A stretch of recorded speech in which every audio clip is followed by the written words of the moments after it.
And this isn't the stuff that's just already out there. This is the up-and-coming inside scoop on all the things there is to know about the new GivEnergy product range. So what is, first of all, you've joined me here just north of Stoke at GivEnergy's headquarters, where I'm going to be meeting up today with Paul Landregan.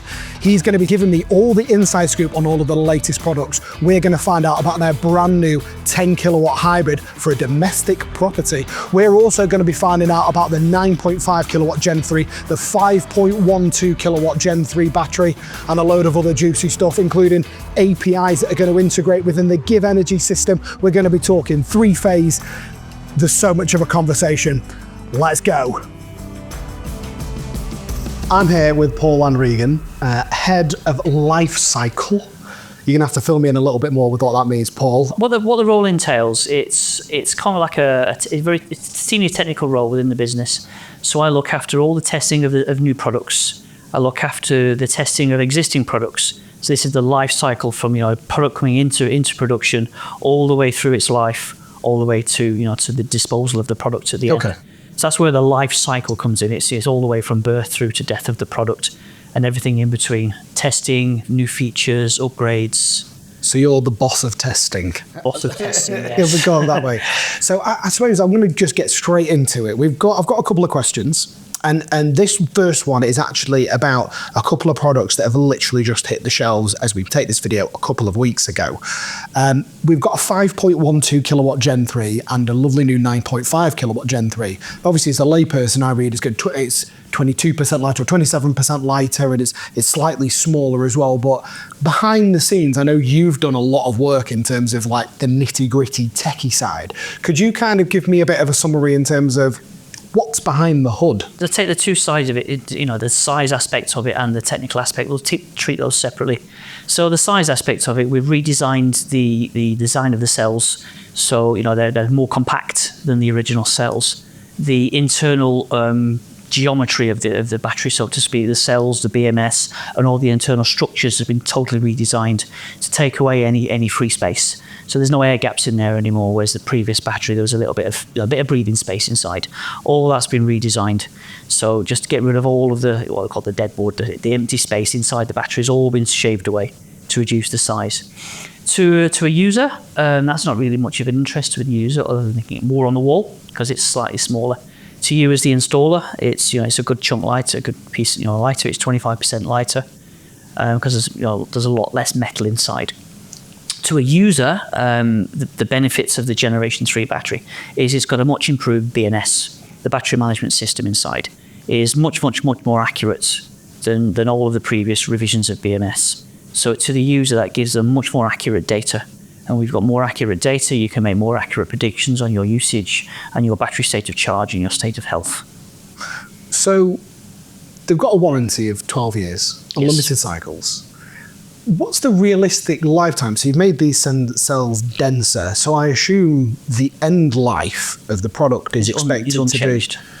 So what are you thinking in terms of that, just for the benefit of everybody watching this? So we're looking at, as a warranty of 12 years, a design life of at least 20 to 25 years. Really? Yeah. See, I'd always understood or thought that it was only, say, 16 to 18 years. That, is it to do with what determines that then? Is that like the number of cycles? Is it number of cycles? So how many do you predict? It's in excess of 9,000 cycles. Effectively, the end user should expect a guaranteed lifestyle of at least 12 years with unlimited cycles, and then essentially you'll probably have a bell curve, I would imagine. The capacity will start to degrade over time after that, yeah. And then at 20 years, essentially, or 25 years, depending on how hard it's been hammered, you're then in the recycling process. Into the recycling. And then it's 25 years away from now, and it's lost in that long. It's going to be a great ROI for people, isn't it?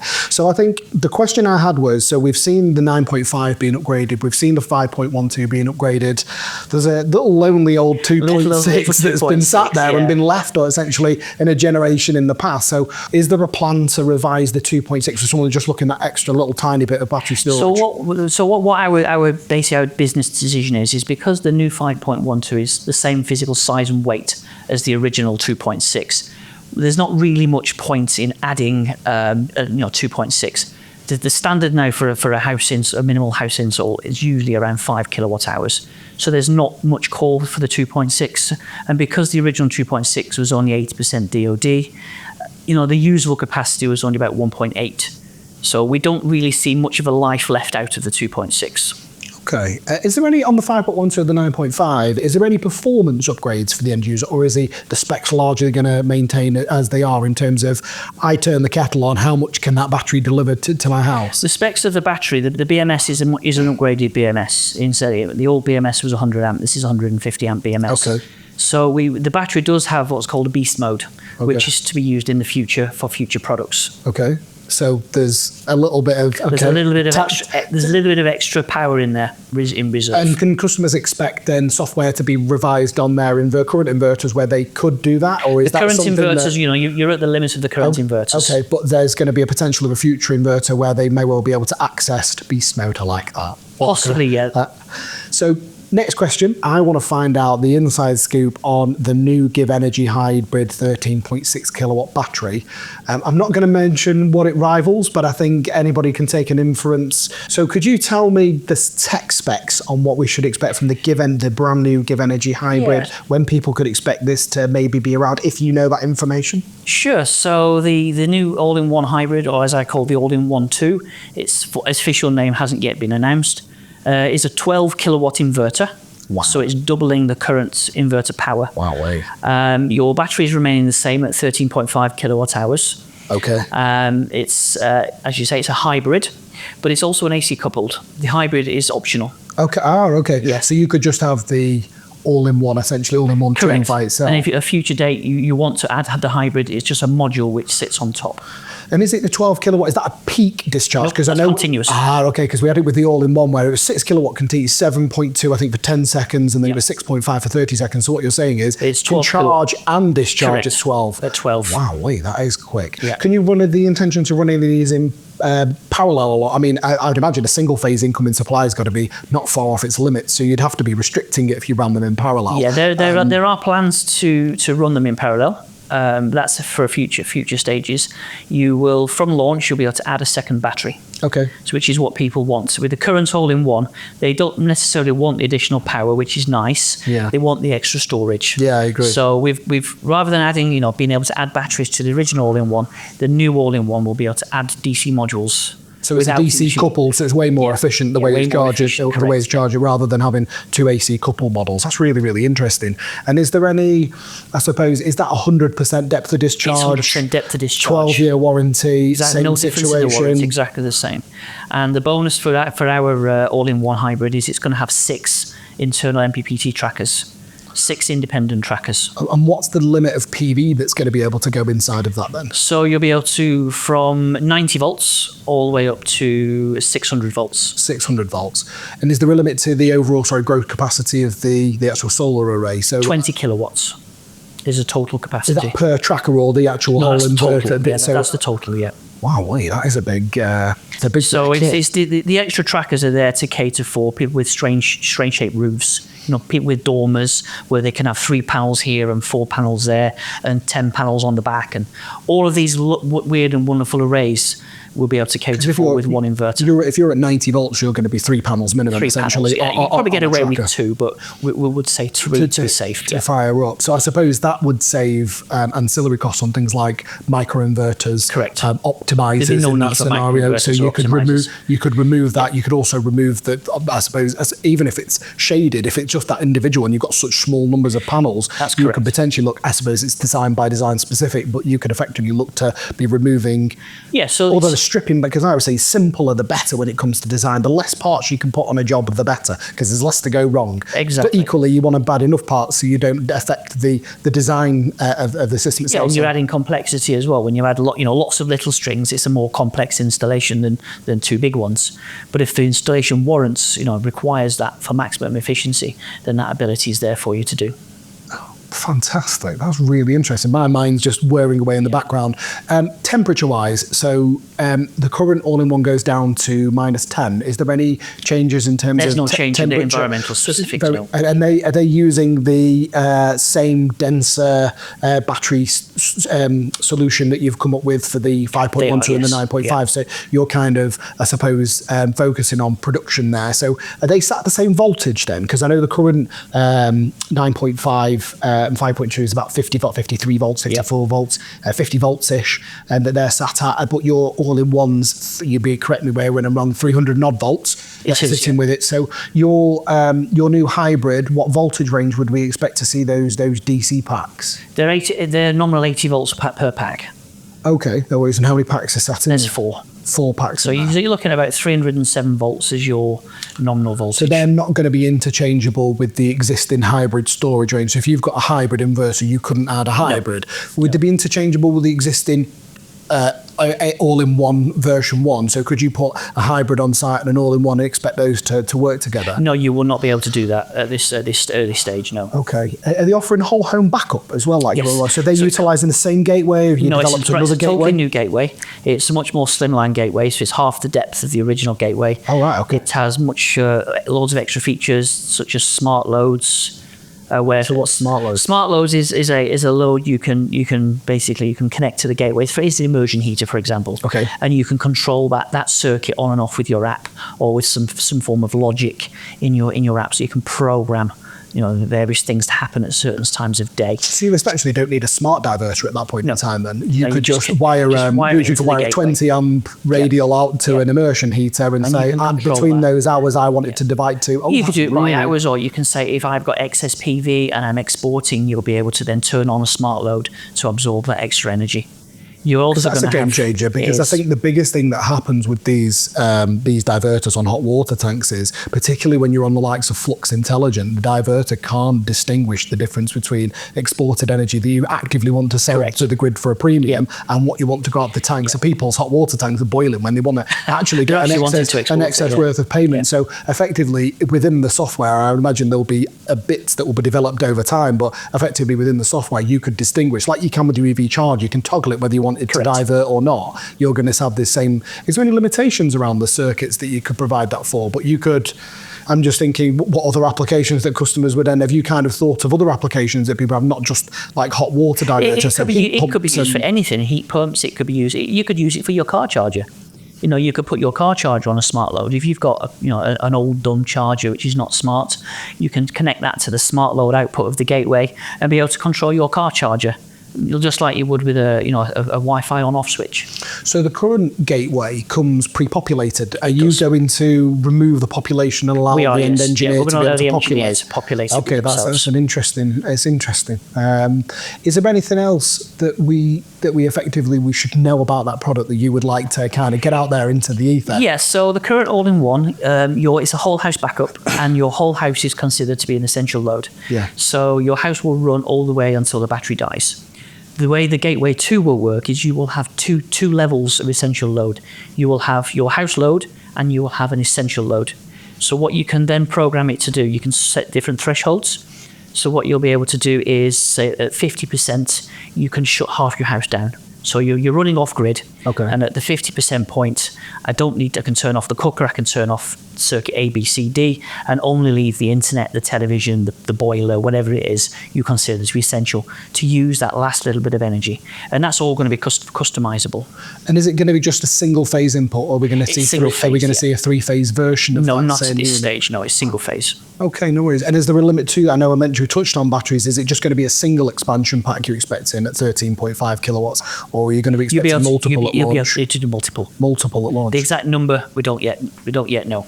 So moving on to the next one, the hybrid inverter. So as I've got the Gen 3 5 kilowatts sat in my home in sunny Hazel Grove right at this minute in time, pumping away, making the most of these solar arrays. But we've seen a 3.6 and a 5, and a 5 was perfectly sized for my house. But I see quite commonly when I'm going out and visiting customers or discussing things with the team that sometimes we're having to slightly overload these. And I mean, I know they can take, is it 7.5 kilowatts per tracker? 1.5 times the AC output is the maximum DC output. So we can effectively, we could overload these inverters without too much trouble, but we get peak clipping, so where it's going to clip it a little bit. And sometimes... That's lost energy. Yeah, effectively, people are losing a little bit their return on investment. I mean, I think if you're really oversized, that you're going to be looking at the older one currently.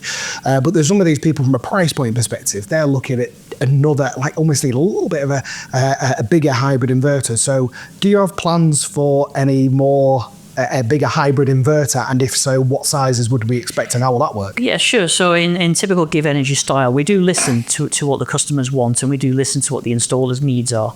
And we saw exactly what you're describing, the need for a larger and larger inverter. And more people are seeing clipping and installing bigger and bigger arrays.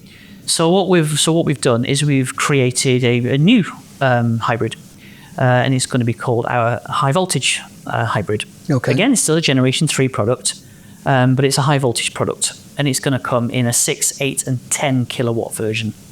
Okay, and just for single phase domestic markets, will that work with your traditional, your new Gen 3 9.5 and 5.1? No, it will not. No, they're low voltage batteries, so it's a new battery system. So is it going to be the stackable ones you see on commercial? It's the same battery as you've got in the 3-phase. Okay. Exactly the same battery stack. So you're going to be going, I think it's 10.2 to 20.4 in terms of its denominations. Can you go any more than 20.4? You can indeed, yes. So your minimum is going to be 3 packs, which is your 10.4. Okay. And then a full pack is 6, which is 1020. And then you could have another stack, and another stack, and another stack until you get bored. Okay. So effectively, there is a limit, but there is a theoretical limit, and at the moment we're saying 4. Four stacks of 4 20. stacks. So effectively, a little smidge over 80 kilowatts 80 worth kilowatts, yeah. which is, I can't imagine a domestic house is really going to need that at any point in time. But on a technical level, the protocol actually states you can have 16 addresses. But who's going to want 16 stacks? No, I can't imagine. I was going to say that. 4 is yeah. So on these new hybrid inverters then, though currently our charge and discharge rate we mentioned earlier is 3.7 kilowatts, is that going to be increased then for the slightly larger hybrid inverter? Oh, interesting. Yeah. So what size should we be expecting? So it's slightly more complicated, the charge and discharge power, because it's based on the number of packs you have. Okay. So if you've got a full stack, you'll get the full 10 kilowatts. Oh, really? If as you reduce the number of batteries, you're reducing the voltage of the pack. Okay. But the current has still got the same current limit of 25 amps. Okay. So the more packs you have within the stack, the more current the pack can deliver, the more power the stack can deliver. So in simple layman's terms, if I had the minimum number is that, so I have 3, because most people, I would say, when an atypical household will go, I've got a slightly bigger array, I now want your 10 kilowatt inverter, but actually I'd only really benefit from 10 kilowatts worth of battery storage. What charge and discharge? You'll get about 7.3 kilowatts, 7.3, 7.5 kilowatts of it's charge, discharge. It's not killing it much then, is it really? It's only kind of reducing it marginally. Yeah. You're looking at, on average, if you were to do it as a rough layman's terms, 2.2 kilowatts of power per pack. Okay, so as we add in each increment and domination up to 20.4, we're then getting up to full capacity, charge and discharge capacity of those individual single-phase inverters. And are they set up very similar to the current hybrid inverters? So we have a Gen 115 meter that's tracking all the load that's happening with the house and feeding that into the inverter. It's exactly the same setup. And is there any more maximum power point trackers on these? Because with more solar arrays come more angles. Is it just a traditional It's just the 2 trackers, yes. So 2 trackers, but you will be able to load those up with more panels. You can load those. In theory, you can do. You can parallel up your panels. So in traditionally, you'll have a single string of panels, or you'll have 2 strings of panels. But now you can have panel arrays. Okay. So you can have like a 2x2 or a 2x4 or a 4x2. A bit more like commercial stuff. More like commercial, yeah, where you'll have a string of 8 and another string of 8. Parallel those. That's 1 string of 8, but you've doubled it up to 16. So the voltage will remain the same, but your current can increase. The current will double, yes. So in theory, so if you look at the current Generation 3, it's 15 or 17 amps. The new one is 30 amps per tracker. Wow. So in theory, you can double the strings per tracker. So you've already got the battery storage, because we've installed them on some smaller commercial buildings. So when would we reasonably expect to see, and I'm not going to hold you to it, because sometimes, like with these products, there can be some, when are you thinking of releasing those additional hybrids? Because I know we've certainly got people that would be very interested in. I've got a waiting list in my inbox for these to be shipped. They are currently on the water. Okay. They are on their way. Okay. And if you're interested later, I'll take you downstairs so you can have a sneak peek. Oh yeah, 100%. Yeah, no, I will. I'll take you up on that. Next question I've got is currently we have a lot of software integrations within the software we're doing. So I think for context, there is smart tariffs that are provided by your energy supplier, Octopus Flux Intelligent, that will control and charge and discharge your battery dynamically depending upon the price of the actual grid. And they're available effectively now, and you can link in an API key and it links directly. However, sometimes I've found, not necessarily just singling that one out, but they can often incentivize the energy supplier, and there can be other tariffs that can be accessed, but the GivEnergy system uses essentially the API within the inverter, and this is where it gets confusing sometimes for customers, in that if you're not particularly horrendously tech savvy, that they can be quite complicated to be able to almost meander around all this tech to go on like a software like the My Energy Optimizer or Wonder What to be able to program that inverter to look at the weather forecast day ahead, to look at your average use, to work out how much you're going to use with the inverter. Is there a plan or a strategy behind the actual software so that a lot more of these more unique tariffs like Octopus Agile, where you essentially got dynamic pricing, where there's the strategy to be able to map the GivEnergy inverter directly to the tariff? So you say, here's my tariff, map to that, please. Absolutely. So what some of our users have already found on our portal is the Smart Tariff Beta card. There's already a Smart Tariff card, but it does one or two tariffs. We've got the Smart Tariff Beta, which is an exact copy, but it's the one that we're developing. And what that will actually do is you just put in your Octopus API key, and then that's all you need to do. You can then, from within the GivEnergy portal, you can then configure what automations you want based on your tariff. So at the moment, we're doing it with the Agile tariff. So what you can choose is you can choose a ceiling and floor for the prices you're willing to pay, or you can say, I want the cheapest 6 slots, the cheapest 10 slots, regardless of where they are in the day. Go and charge my battery during those slots. And if there's not enough slots, that's where the ceiling comes in. So the difference between ceiling and floor is floor, it will always charge below that threshold, and a ceiling will never charge above. The bit in the middle, no man's land, is where if you need to charge and you need extra slots, we will make that decision for you and we'll fill in the gaps and give you that bit of extra charge to get you ready for the peak time usage. Interesting. So I've now got Octopus Go Intelligent. So my car's classed intelligent.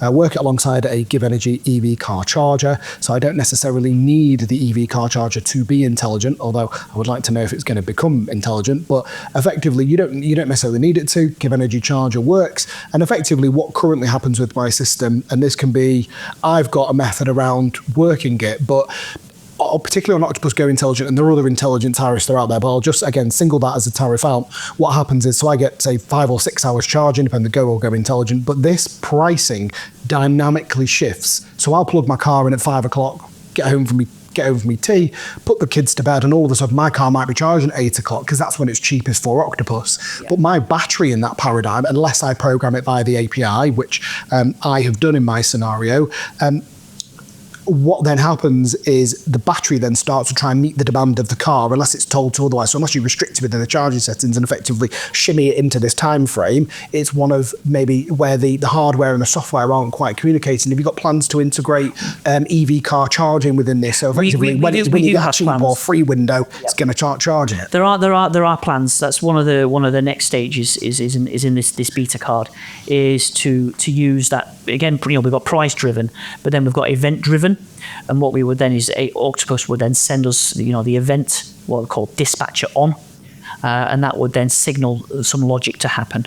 Now that logic could be user created. You could either, I want to charge my batteries, and that's probably what most people would choose, is to charge, or you could pause, or you could do whatever it is you want to do using that trigger from Octopus. So that's something that's coming in the future for that card. So that's not available yet, but not yet, but it's in progress. It's in the progress. So what is available for beta for people to get access to? Is for Agile, Cozy. Okay. Oh, amazing. So anything price based. Okay. As that price changes during the day, again you set your ceilings and floors, and it will charge based on your credentials. And that's available for people to access now. Is it limited? So you've got the all-in-one. We've also got different generations of inverters that this could apply to. Is it limited to any of the specific generations? Nope, it's available. So you can use it on Gen 1, for example. Gen 1, AC coupled. So this is one of the reasons it was developed is, for example, Cozy. You've got 3 dips on Cozy. Yeah. And they're always the same. So most people would just program the 3 dips and forget about it. What this allows you to do with AC coupled and the Gen 1s is to set your floor at the, whatever the low price is, and just hit go. And what the portal will then do is it will program your one slot 3 times during the day.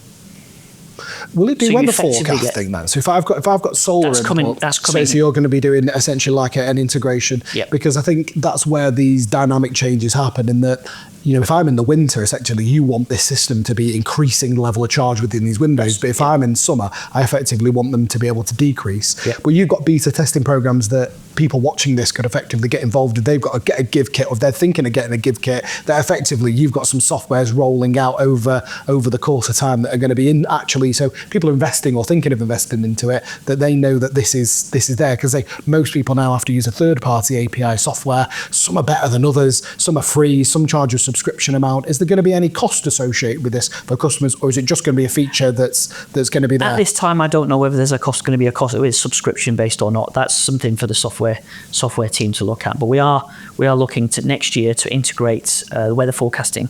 Right. We have partnered with a weather forecasting company to get that weather data hour by hour. So it's not daily, it's hourly. Hour by hour, postcode by postcode.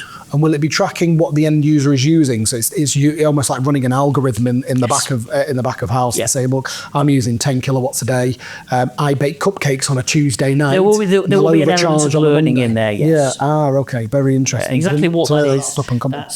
That's down for the software team, and I can't really talk about that at the moment. No, that's okay. So the next question I've got is string inverters. So we've commonly fitted the all-in-one, but we've had to use, I'm not going to name names, but we have to use third-party string inverters, because in theory GivEnergy would love us to use a hybrid inverter, but you're paying so much more. At the moment I know you've got an offer on until the end of the year, but is there a plan for a string inverter, and if so, what sizes could we expect to have? Absolutely. So again, we've listened to what installers are wanting, and we've filled that gap in the market. So we do have a string inverter coming.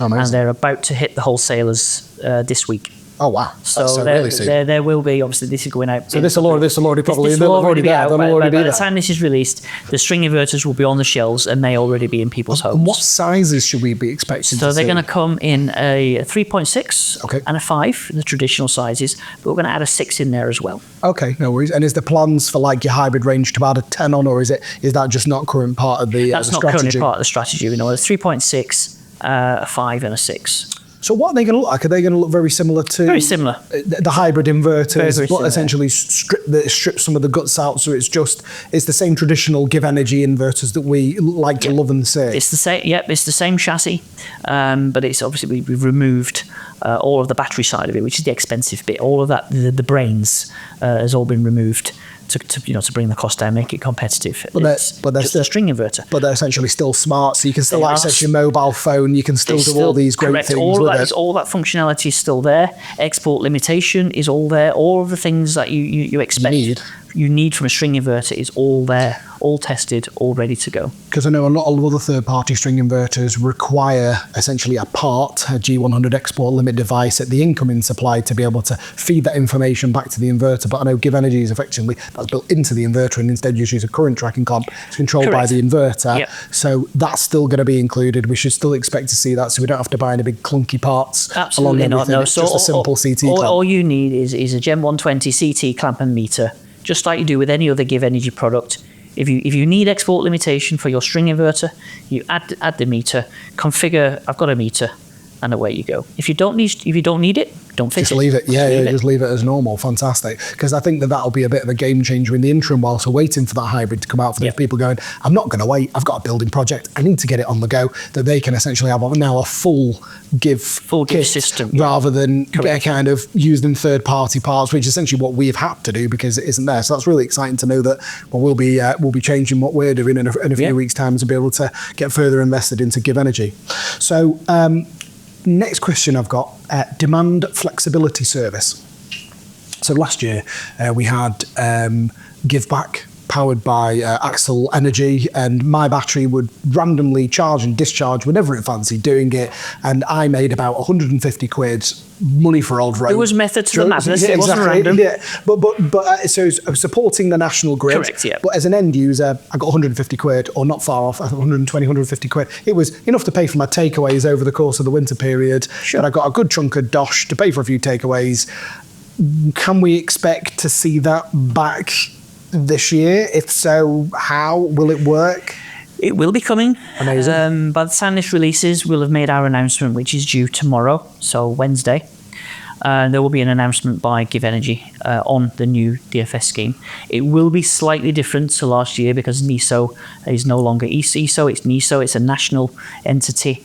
And so it will be a different way of doing things. But essentially, people can still make money from their battery Yes. storage system. So in addition to, I suppose, if you've got feed-in tariff system, and if you were having a battery added to it, your feed-in tariff, or if you've not got them and it's just a smart export guarantee, it's in addition to those payments, it's in addition to the free energy, it's in addition to being able to buy cheap it's energy all at free night. money. You've effectively got another round where you can force charge that battery, automatically via the API via GivEnergy. So you just punch in a serial key, or if all I did was subscribe, gave I think a bit of ID, and next minute I've just got credits appearing on account that I can withdraw and doing it. Does that affect the battery lifetime, and does that affect the warranty in any way, shape or form? Not in any way, no. We wouldn't endorse it if it would affect the products. Okay. So by using these grid services, so is the generic term, it does not impact your warranty. Okay, no worries whatsoever. I think the next thing I want to go and do is go and have a look down the lab, and hopefully we'll tune in for the next part of this where we're going to go through and actually have a sneaky peek at some of these products as well. But for now on this part, thank you so much for taking the time to join us and for going through all of those little juicy nuggets about the new up and coming GivEnergy products. I've certainly learned a little bit, so thank you very much, Paul. Really appreciate it. Thank you very much for coming. Thank you. Cheers. If you want to get all the inside scoop on all the latest, greatest products and find out all there is to know about solar panels and battery storage and the industry that we're in, don't forget to like and subscribe to this channel. Many thanks.